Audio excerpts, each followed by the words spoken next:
Judges chapter number 6, great to be with you this morning. Appreciate all the help while I was away. Jason as well as others just kind of stepped in, and I appreciate that. While I was away, a friend of ours, Nick Weber, who pastors up in Oklahoma, he was ordained, and I was on the council there, the ordaining council, and wanted to be up there supporting him. He got ordained in Idaho, where we're both from, and it was a real refreshing time, encouraging time. He's 60 years old, 61 years old, and just for the first time going into the pasture. And so I'm encouraged that guys are just continuing on, and he's doing a great job up there. We want to be a blessing and encouragement to him. Following that ordination service, there was a short pastor school, and I was able to attend that and be a part of that. I was encouraged and helped, given some goals, some things to be reminded of primarily, but also there was a lot of men there that I've known for years past, and it was wonderful just to meet up with them again and encourage one another and talk about what the Lord's doing in our lives, in our homes, in our churches. And I will say that God's still working in the lives of people around the world. There are people still getting saved, there are families being restored, and Christians are going on and serving God and living for Him still, despite the day and age that we live in with all the pressures to conform to this world. There are many that have not yet conformed. They're still following after the Lord, they're still in the Word, and it's encouraging to me to see other young men in the ministry just being faithful. This morning, I initially was going to begin the series on the family. But as the Lord does at times, He changed my mind. And sometimes it's at the last minute. And so what I'd like to do this morning is simply do this. As I was pondering some of the things that He was talking to me about during this short pastor school, and some of the things surrounding that, I began to write some notes down, just some small things that to meditate upon, to contemplate. And I was reading over here in the book of Judges, and I see it in the life of this one man, Gideon. I see a number of these principles that I've been thinking upon just evident in the life of Gideon. And so this morning, what I would like to do with the Lord's help is simply bring out some of these principles in God's Word pertaining to you and I in this Christian life. And rather simple. It's a rather simple message this morning. I'm not sure if there's anything necessarily profound in it, but if nothing else, it's going to be a good reminder, hopefully an encouragement. But there might be, really, I'm going to give you 4 things this morning. And of those 4 things, honestly, if there's one thing there you can use, God would use it in your life to be a help and a blessing, what a blessing that would be. So let's take our Bibles over to Judges chapter 6. You may know the story of Gideon. Some of you do not know the story. If you do not know the story, I would encourage you when you get home this afternoon to read chapter 6 and read chapter number 7. But for sake of time this morning, I'm going to give you a quick overview of the man Gideon and how the Lord used this man in this particular time.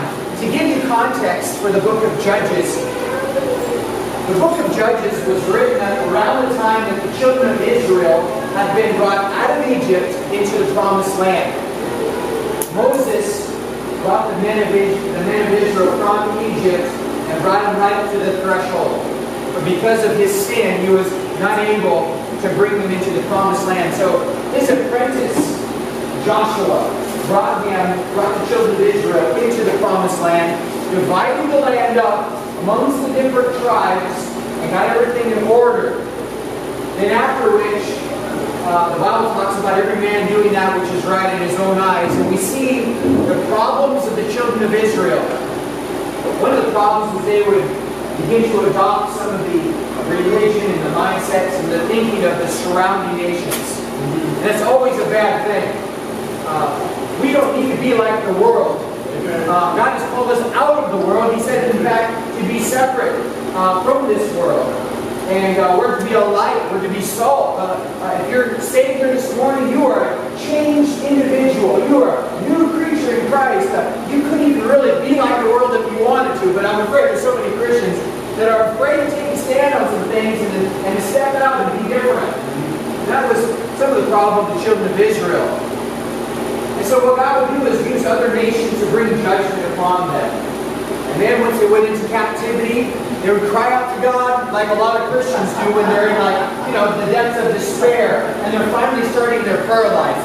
Oh God, I know you're there. I know we haven't been talking much lately, but hey, I'm really in peril.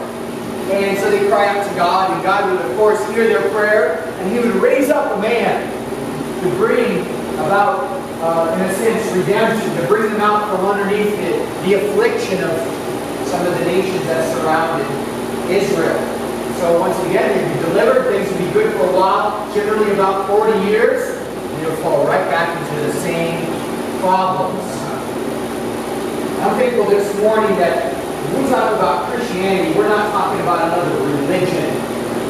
We're talking about a personal relationship with Jesus Christ. There's plenty of religion out there, and that's not what salvation is all about. You can get religion anywhere, and what is religion is a bunch of do's and don'ts. But a personal relationship with Jesus Christ is coming to that understanding that He already did it all. I don't need to do anything to earn His love, to bring about salvation. Christ did it. He said it's finished. We trust in the shed blood of Christ. He gives us salvation, and we are in Christ, and we are a new creature. Amen. Amen. Well, this man Gideon was one of those judges that He raises up to bring about redemption for the children of Israel. So I'd like to read some of these verses here. Like I said, I'm not going to be able to read the whole thing.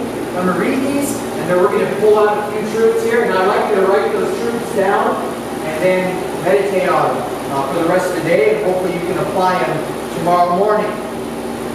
Because that's what it's about. It's not just being hearers of the Word. Amen? At some point, we need to put this stuff into practice. Right? Let me tell you this. The Bible says this. To him that knoweth to do good and doeth it not, what is it? It's sin. So we've been given much. And to whom much has been given, much is required. And I appreciate that. I want to be held accountable for that. But I want to encourage you this morning. In fact, I've been thinking about this. I've been thinking about putting you all on like a large text message. And just, hey, just a reminder about these 4 simple principles. How's it going? Right? Just as a reminder to take these principles and to put them into action. Because I know what happens. We got out those 4 doors and these 2 doors here. We begin to think about stuff, right? Gardening, house cleanup, painting, gotta fix this, fix that, deal with kids, football game, because it's coming, right?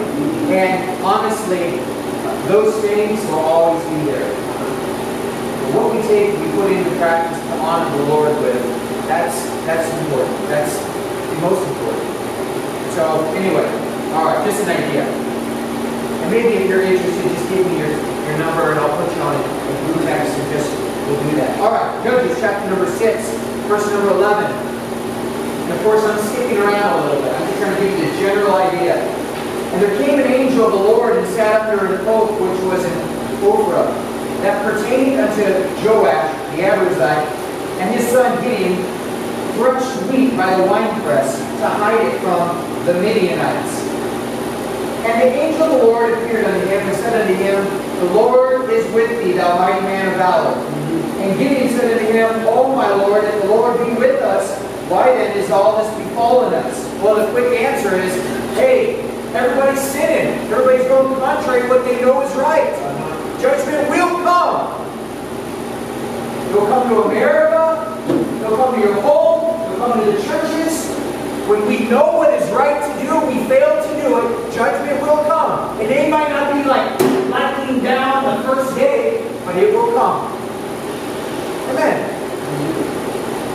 I think because we've gotten away with so much for so long, we just think God is asleep. He's not. His timing is perfect. Right? And it's not like that we're like wringing our hands like, oh, you know, God's judgment, let's bring it. No, not that. Not that. I'm grateful this morning that He is gracious and He is long suffering. But He must judge sin. And it starts at the church. The pastor should not be afraid to preach on sin and the problems of the day and bring out the truths of God's Word. Alright, so we'll just keep reading. And the angel of the Lord appeared to him, and okay, we read that. Verse 13. Gideon said unto him, O my Lord, if the Lord be with us, why is all this befallen us? And where be all His miracles which our fathers told us of, saying, Did not the Lord bring us up from Egypt? But now the Lord hath forsaken us, and delivered us into the hands of the Midianites. And the Lord looked upon him and said, Go in this thy might, and thou shalt save Israel from the hand of the Midianites. Have not I sent thee? And he said unto him, O my Lord, wherewith shall I save Israel? Behold, my family is poor in Manasseh, and I am the least in my father's house. And the Lord said unto him, Surely I will be with thee, and thou shalt smite the Midianites as one man. Now look at chapter 7. Chapter 7, verse number 2. Of course, we're skipping around. A lot has happened, but you need to read it all to get the full story. Verse number 2, chapter 7, verse 2. And the Lord said unto Gideon, The people that are with thee are too many for me to give the Midianites into their hands, lest Israel vaunt themselves against me. That means taking pride in the accomplishment or the victory that Christ brought, saying, Mine own hand hath saved me. Now, therefore, go to proclaim in the ears of the people, saying, Whosoever is fearful and afraid, let him return and depart early from Mount Gilead, and then return to the people 20 and 2,000, and the remaining 10. So it was quite an exodus of the people. Look at verse 7. And the Lord said unto Gideon, By the 300 men that lack will I save you. So then he went from that large portion down to 10,000, now down to 300. 300. By the 300 men that lack will I save you. So what they did is they brought him to this stream. And some of the men went down like this. They were drinking water like this. But then there were a few that did this. And it's 300 that did this that he's taking. Now you can try to take that movement and the fact that they were aware, they didn't get lazy, and their eyes are looking out. You can make all kinds of applications. But all we know is that that is separated from the other group, okay? I'm not going to make a doctrine out of that. Okay. So it says here, and the Midianites was going to deliver into their hand, and let all the other people go, every man, unto his own place. Then take a look at chapter 7, verse number 20.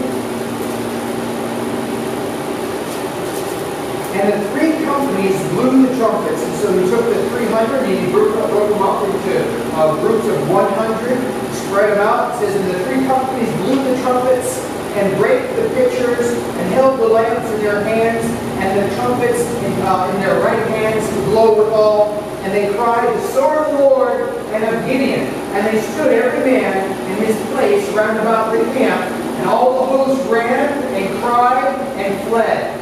And the 300 blew the trumpets, and the Lord set every man's sword against his fellow, even throughout all the host. And the host fled to Bethshean and to Zerah, and to the border of the Abel-Maholah, unto Taddah. All right.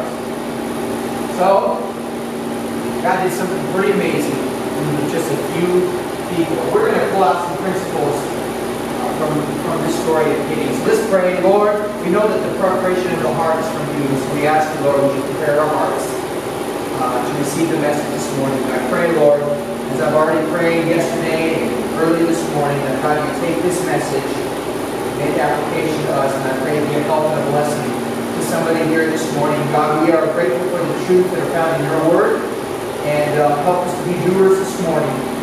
And I pray also, Lord, that you just give me liberty to say the things that you have me to say. Help me not to get off track or to say something foolish or to say something that you don't want me to say. And Lord, we pray if there's anybody here this morning that does not know you as their personal Lord and Savior, that today would be the day of their salvation. Amen. Christ, and we pray, Lord, that Christ will be lifted up and glorified through all of this in Jesus' name. Amen. I just want to give you 4 simple things. They're not necessarily connected other than the fact that you find them all here in this passage. The 4 principles. Number 1 this morning, the first principle that the Lord showed me while I was away that I want to give to you is this.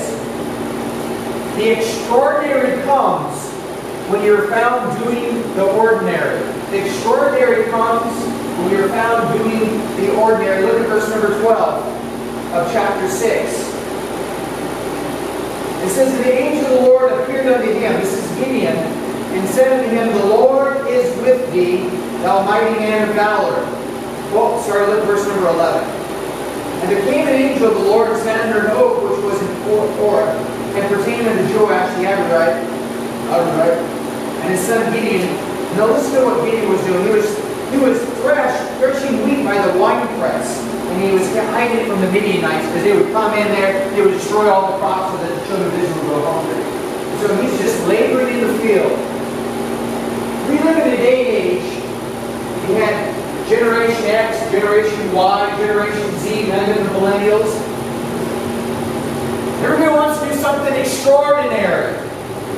Extraordinary. Now, extraordinary is a compound word. It is 2 words. Extraordinary. Nobody wants to be ordinary. But the fact is this, that God will never allow anybody to do extraordinary that's not already doing the ordinary. We find it a principle throughout the Word of God that the extraordinary comes when we find ourselves doing the ordinary, the faithful, the things that we ought to be doing. I think of David. And remember when Samuel came to announce... Sorry, I'm sitting here in the front row.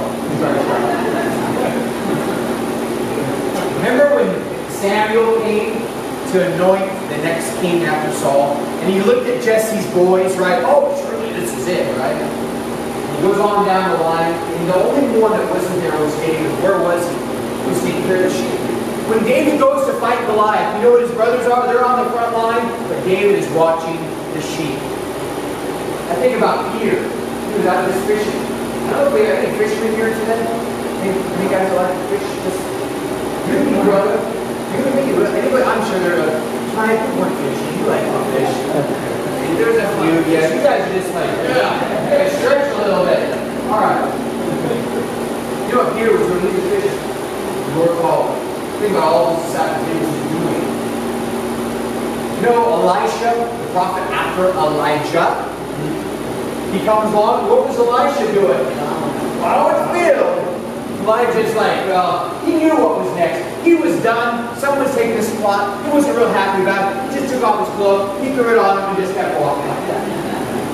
And Elisha knew what it meant. You know what he was? He was just doing the ordinary. There's some people out there. Now listen, our generation, this generation, you see all these young, all they want to do is the extraordinary. I seen a video of this fat dude, really big, in a Speedo going down a ramp on a skateboard, landing in a cactus patch. Boom! The whole thing was just filled with cactus bricks all over his body. Why? He wanted to go on TV doing something extraordinary. Later on, that group, they were jumping over cars and skateboards, or they're up on pallets, and the car would ram through it, and you could do it in a little move off the skateboard, and an ollie or something. What is it called? Yeah, I remember that in high school. Now, you see these guys jumping from rooftop to rooftop, doing all these crazy acrobatic things, right? Everyone wants to be known for doing something extraordinary. Here is Gideon. Was he extraordinary? Sure, we can look at this thing and go, wow, this guy delivered the children of Israel from the Midianites, tens of thousands of them, by only 300 men. Extraordinary how God used him. But don't forget, God uses those who are willing to do the ordinary. Now, the Bible says in Proverbs chapter 20, verse 6, every man will proclaim his own goodness, but a faithful man who can find. Faithful man, a man that will be faithful to his wife, a woman that will be faithful to her husband.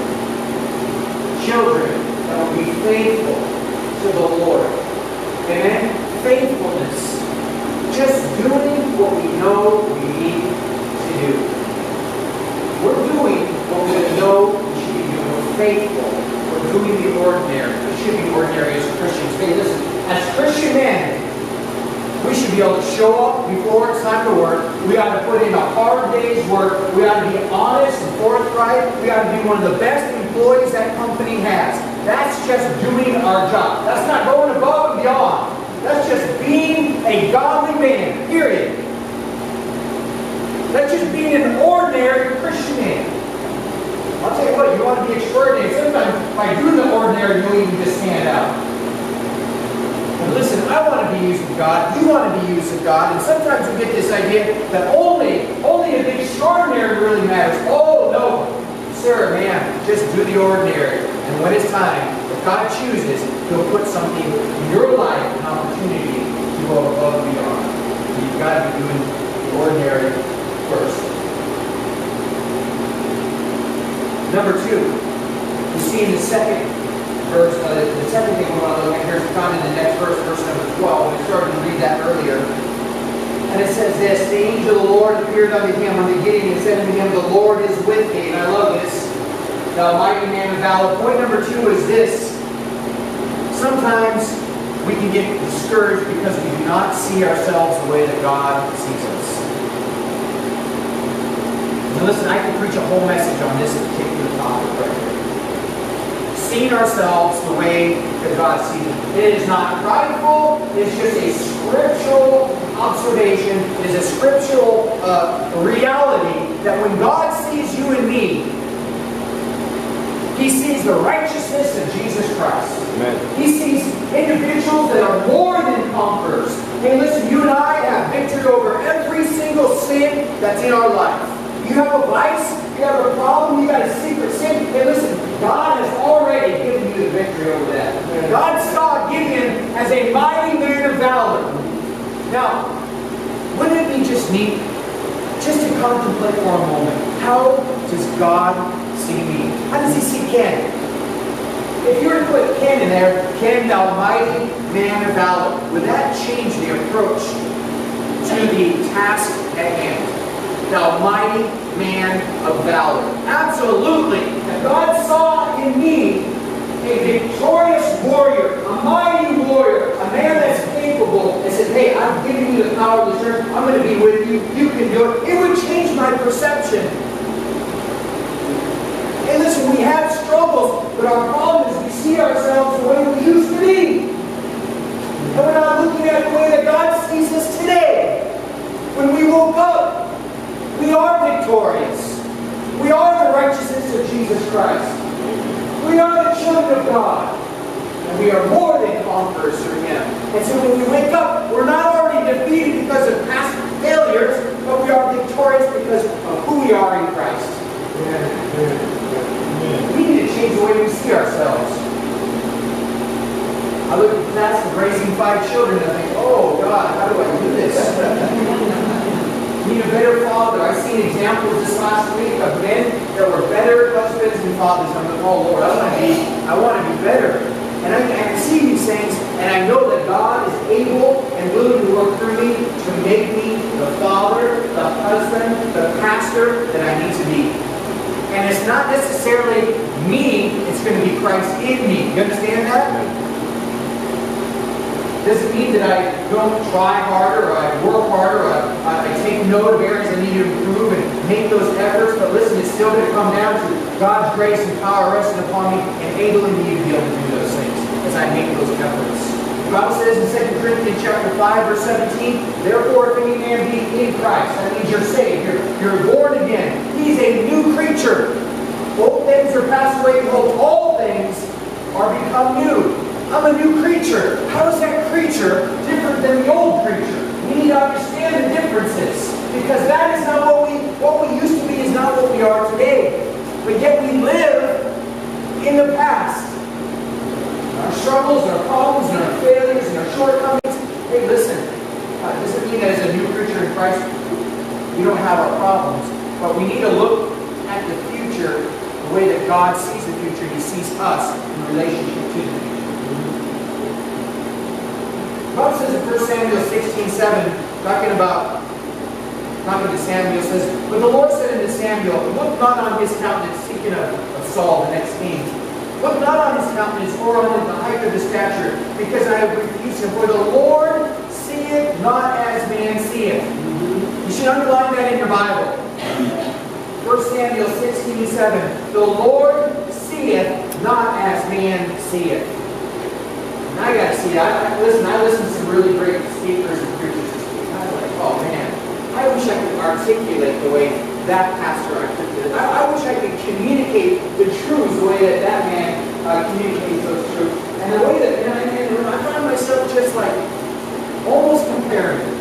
Thinking, Lord, why didn't you make me more like that? I wish I could be a better pastor in that area.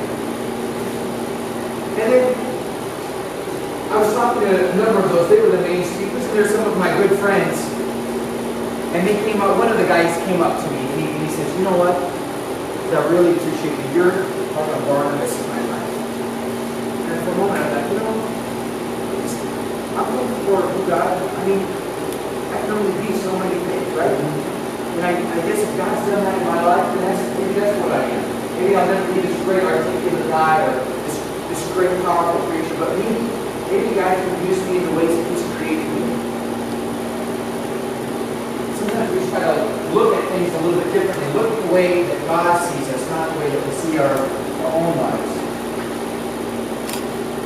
We need to live in light of who we are, and that we have power over sin, and we have victory. The Bible says we are Lord and conquerors. I'm sure that was an encouragement to Gideon, that God saw him as a mighty man of valor. Gideon hadn't done anything up to that point, other than just hiding some of the stuff in the fields. That was it. Because I can use that guy. He's faithful. I'm going to use him. Thirdly, God rarely uses the mighty. And that kind of dovetails what we just were talking about. But look at verse 15. God rarely uses the mighty men. And he said to him, "Oh my Lord, where shall I save Israel? Behold, my family is poor in Manasseh, and I am the least in my father's house." Maybe he was the youngest. Maybe he's the smallest. Certainly he had a poor family, and that tribe was not one of the great tribes of Israel. And so he began to look at things, of course, through his own eyes. And I remember this verse here, 1 Corinthians 1:26. It says, "For you see your calling, brethren, how that not many wise men after the flesh, not many mighty, not many noble are called, but God hath chosen the foolish things of the world to confound the wise. God hath chosen the weak things of the world to confound the things which are mighty, and the base things of the world, and the things which are despised, hath God chosen, yea, and things which are not, to bring to nothing, or bring to naught things that are, that no flesh should glory in His presence."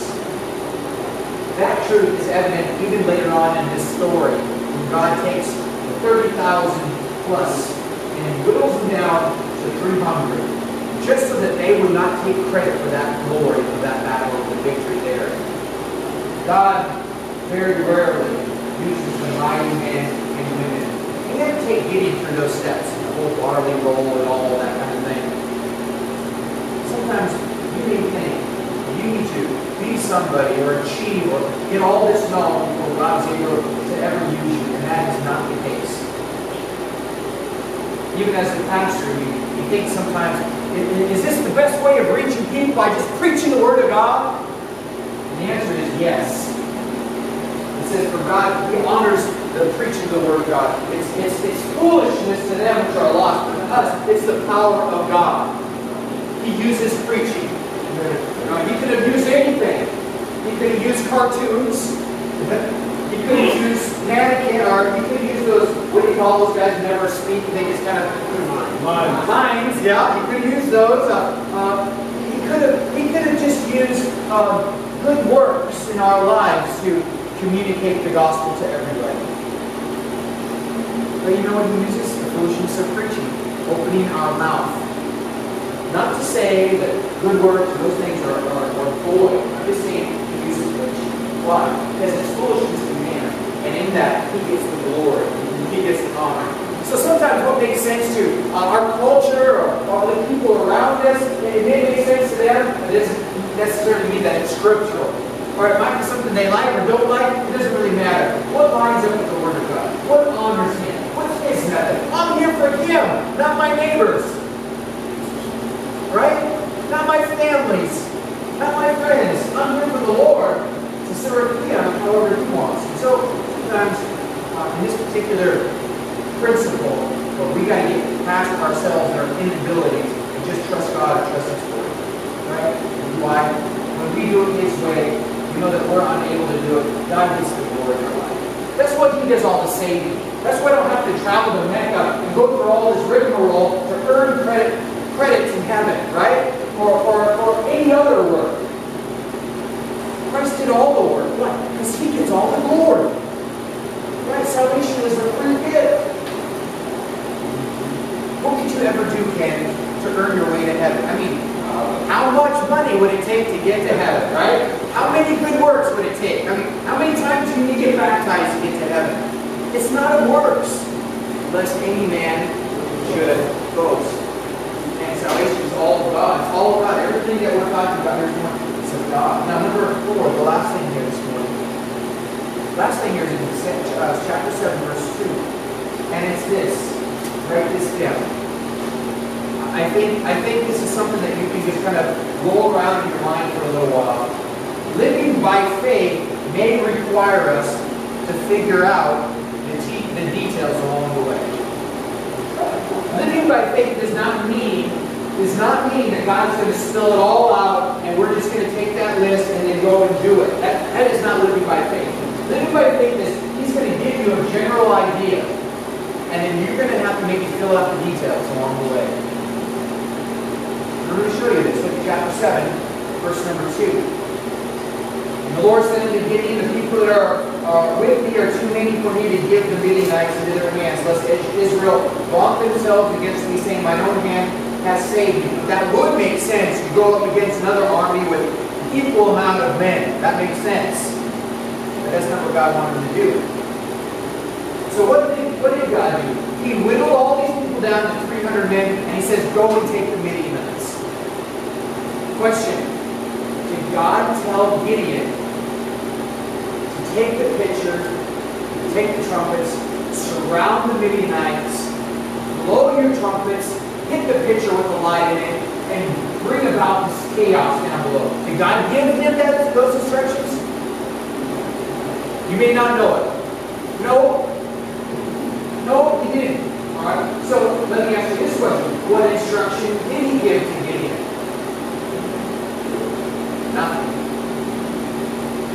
He just said, take 300 men. Take that city, take those men. Okay. So what does that mean? It means he's going to have to be a little creative here. He's going to have to think out of the box. God has already promised him the victory. Now listen, when it comes to all this, if you do absolutely something really stupid, He may intervene and say, okay, I gave you a little bit of flexibility to the road, but I'm going to have to jump in here. Yeah, Gideon, I don't want you to march down there and just say, hey, give up. Okay? So that's not how we're going to do it. Alright? So, you know what Gideon did? He took all those men who surrounded the mountain, the ridge of that mountain, and groups of 300 men in each group. He had a pitcher with a lamp in it, a light, and the trumpet. Oh, what's that noise? All the men down below, they hear the noise, they wake up, and all of a sudden, you hear this all over the place. They thought those men were the tip of the spear. Not only were they the tip of the spear, they were the entire spear. Just 300, that was it. God, what great victory that day. I'm just saying, sometimes living by faith doesn't mean that God's going to spell it all out. You just got to do it. No, sometimes He gives you a general idea, and He allows you to fill in the blanks. As long as it's all within the parameters of His will. He allows creativity. He allows you thinking outside the box. He allows you to think through the process. But listen, He is still very much a part of that, because without Him, we can do nothing. I'm thankful that God allows us to be a part of the plan. He's not a dictator. Okay? So living by faith doesn't mean that everything's always going to be spelled out. Right? Sometimes you just got to trust him, even with the details. Okay, Lord, we're going to just surround them. We got this picture. And we're going to put a light in it. And we got these trumpets. And we're going to blow. Yes, ma'am. This is what happened. The rest of it. God honored it. God honored it. I mean, that's unconventional way of warfare. It's not necessarily what I would have chosen. But had another guy came in, he probably could have come up with something creative as well. God would bless that. Just saying, sometimes stepping on the faith, it doesn't necessarily mean that, oh, you're doing it wrong, Ken. You know, you should come down the mountain a little ways and then surround the troops, and then it doesn't really matter. You know, within the context of God's will, God allows some of that creativity, some flexibility there. You go still in power, His strength, and His might. At the end of the day, it doesn't really matter how we did it. God gets the glory. Amen? Raising a family. Having a church. Right? Always just maybe a little bit different here. We just pray and go forward. We ask God for His leading, His direction. However we do it, as long as He's in it, He's a part of it. We're trusting Him. We need His help, His grace, His love, His guidance. At the end of the day, it's all about Him anyway, right? He gets the glory and victory. It's really about Him. That's just a little piece of the action. I'm thankful for that this morning. It says here in chapter 7, verse number 21, and they stood every man in his place round about the camp, and all the hosts ran, and they cried, and they fled. You know who did that? God did that. It says that every man's sword was against his fellow soldier. And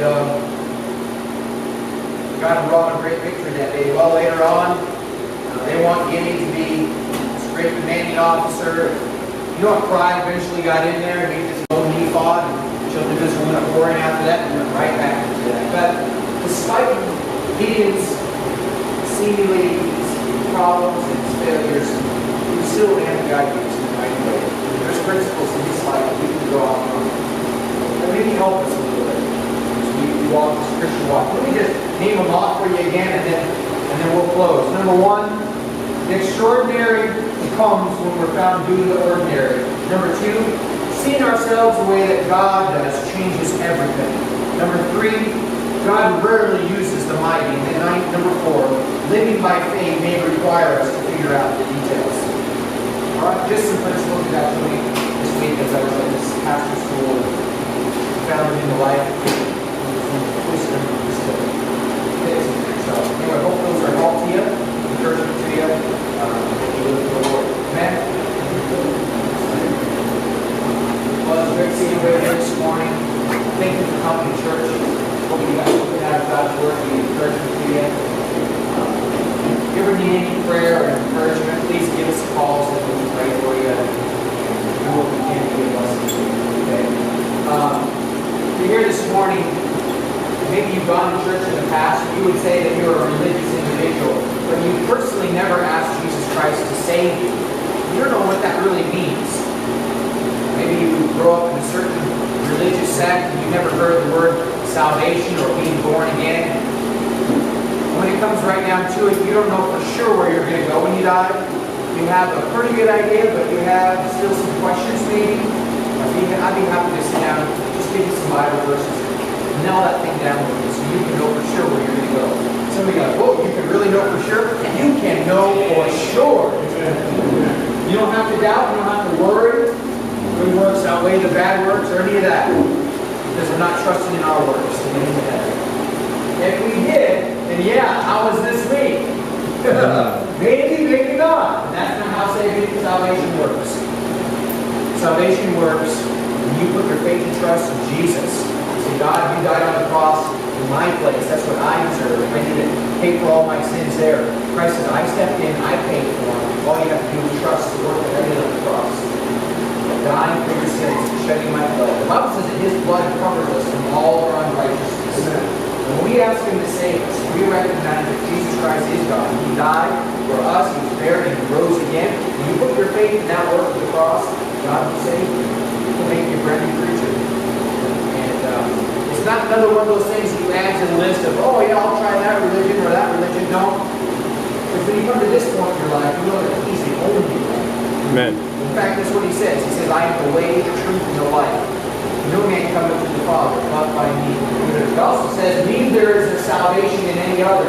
So as a born-again believer, I don't believe that Buddha, Joseph Smith, Mary, or any person can get you to heaven. It's only through Jesus Christ. He is God and the Lord. He died and cross for us. He died and cross for you. He's the only way of salvation. So we put our faith and trust in Him. We know without a shadow of doubt, we've done that. Heaven's going to be our home. It's not because we're great evil. That's God saved us. All right, let's pray. Lord, thank you so much.